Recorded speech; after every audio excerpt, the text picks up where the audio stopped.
Math से लगता है डर? अरे बच्चों, किस बात का मैथ से डर? मैथ्स तो बहुत इजी है, अगर करोगे तो मैथ्स बहुत सिंपल है। तो चलिए फिर क्लास 9th मैथ्स का चैप्टर 1 में मैंने अपने 2 पार्ट में इंट्रोडक्शन दे चुका हूँ। एक जो लास्ट एक्सरसाइज है end of the chapter exercise, उसमें जो हमें 2 चीज़ें यूज होनी है, distance formula and mid point formula, उसका मैंने इंट्रोडक्शन अभी नहीं दिया था, तो उसका इंट्रोडक्शन मैं आज देने जा रहा हूँ।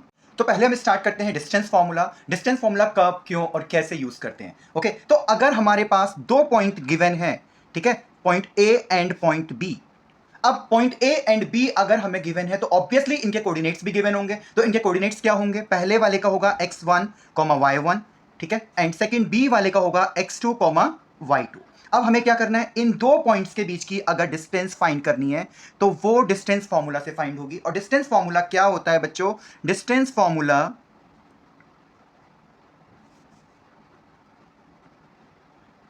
ए B, because we have 2 points A and B, इनकी डिस्टेंस को हम किससे मेंशन करेंगे? ए बी से। अच्छा, एक चीज यहां पे ध्यान रखना बच्चों, अगर तुम ए पहले ले रहे हो बी बाद में ले रहे हो तो ए के कोऑर्डिनेट्स हम कंसीडर करेंगे x1 y1 से, और बी के कोऑर्डिनेट्स हम कंसीडर करेंगे x2 y2 से। और अगर आप लोग बी ए ले रहे हो तो बी के कोऑर्डिनेट्स कंसीडर करेंगे x1 y1 एंड ए के x2 y2। बस ये ध्यान रखना है कि जो पहले आ रहा है वो x1 y1 होंगे और जो बाद में आ रहा है वो x2 y2 होंगे। तो फॉर्मूला क्या होता है बच्चों? Square root bracket x2 minus x1 whole square plus y2 minus y1 whole square. ये पूरा का पूरा स्क्वायर रूट के अंदर चलता है। तो अब मैं एक्सप्लेन करता हूं मिड पॉइंट फार्मूला। और मिड पॉइंट फार्मूला क्या है? अगर मेरे पास 2 पॉइंट्स गिवन है ए एंड बी, ए के कोऑर्डिनेट्स कंसीडर होंगे x1 y1 एंड बी के कंसीडर होंगे x2 y2, ठीक है। इन दोनों पॉइंट्स के एग्जैक्ट मिडिल में कोई एक पॉइंट लाई करता है P। ओके, इन दोनों पॉइंट्स के बीच में अगर ये पॉइंट P को लाई करता है और मुझे इसके कोऑर्डिनेट्स फाइंड करने हैं तो मैं अप्लाई करूंगा mid point formula, because P is the mid point of A B. Okay, so coordinates of mid point, that is P, equals to x1 plus x2 upon 2 comma y1 plus y2 upon 2। तो अब बात करते हैं कि distance formula कब use करते हैं। जब हमारे पास 2 पॉइंट्स गिवन हो और उन दोनों पॉइंट्स के कोऑर्डिनेट्स हमें गिवन हो और वो उन दोनों पॉइंट्स के बीच की डिस्टेंस पूछ रहा हो, तब अप्लाई होता है डिस्टेंस फार्मूला। और मिड पॉइंट फार्मूला कब यूज होता है? अगर हमें 2 पॉइंट्स दिए हैं या एक लाइन सेगमेंट दी है और उसके दोनों एंड पॉइंट्स के कोऑर्डिनेट्स गिवन हैं और उसका मिड पॉइंट के कोऑर्डिनेट्स वो पूछ रहा है, या वो पूछ रहा है कि एग्जैक्ट मिडिल में जो पोजीशन होगी उसकी कोऑर्डिनेट्स क्या होंगे।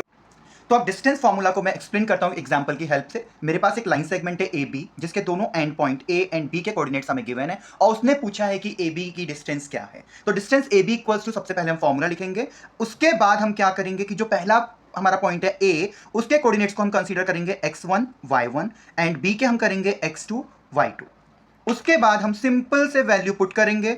x2 कितना है बच्चों? 7, तो 7 माइनस x1 कितना है? 3 होल स्क्वायर प्लस y2 कितना है? 2 minus y1 that is 9 whole square. इसके बाद हम इसको सॉल्व करेंगे। 7 minus 3 is 4, it's 4 square, plus 2 minus 9 is minus 7 whole square, then root 4 square is 16 plus minus 7 square is what? 49, and when you add 49 and 16, what will you get? Root 65.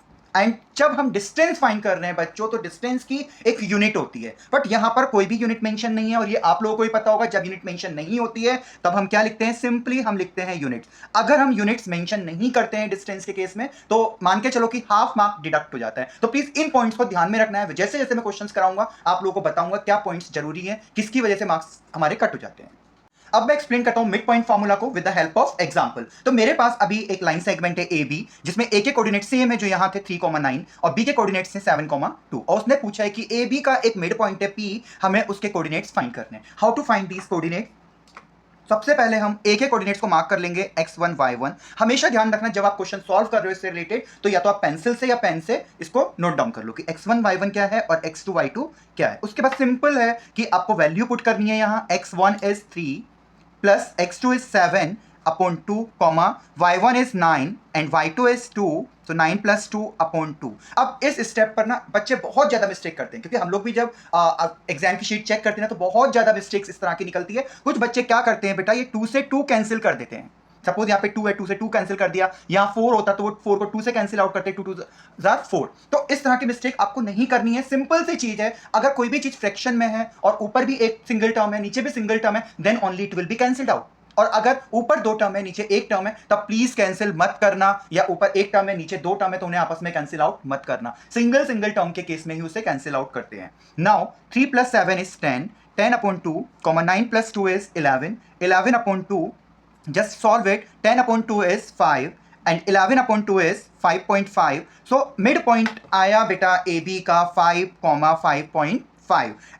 तो अगर ये सब समझ में आया concept distance formula and mid point formula, तो आपको end of the chapter exercise tough नहीं लगेगी, बहुत सिंपल एक्सरसाइज है। आप मेरे साथ बने रहो, अगली सारी वीडियोस देखो। तो जो आपके अंदर एक डर है ना, सबसे पहली चीज जो बुक आई है ना गणित मंजरी, ये फर्स्ट टाइम आई है, जिन जिन स्कूल्स में ये चल रही है तो ऑब्वियसली फर्स्ट टाइम ही चल रही है। इससे पहले एनसीईआरटी चलती थी और एनसीईआरटी के जो क्वेश्चन थे ना वो नॉर्मल क्वेश्चन होते, लेकिन उनको सिर्फ सॉल्व करना होता। बट अब के जो क्वेश्चन है वो मैक्सिमम थ्योरी बेस्ड है, तो उसमें बच्चों को डर लगता है, थोड़ा अलग लेवल है। बट प्लीज डोंट वरी, मेरे साथ बने रहो और मेरी अगली वीडियो को भी देखना जब आएगी। उसके लिए आपको मेरे चैनल को सब्सक्राइब करना है, बेल आइकन को प्रेस करना है और मेरे चैनल को, मेरी वीडियोस को अपने फ्रेंड्स के साथ भी शेयर करो जो करेंटली क्लास 9th में है। ठीक है, मिलते हैं फिर नेक्स्ट वीडियो में, तब तक के लिए बाय।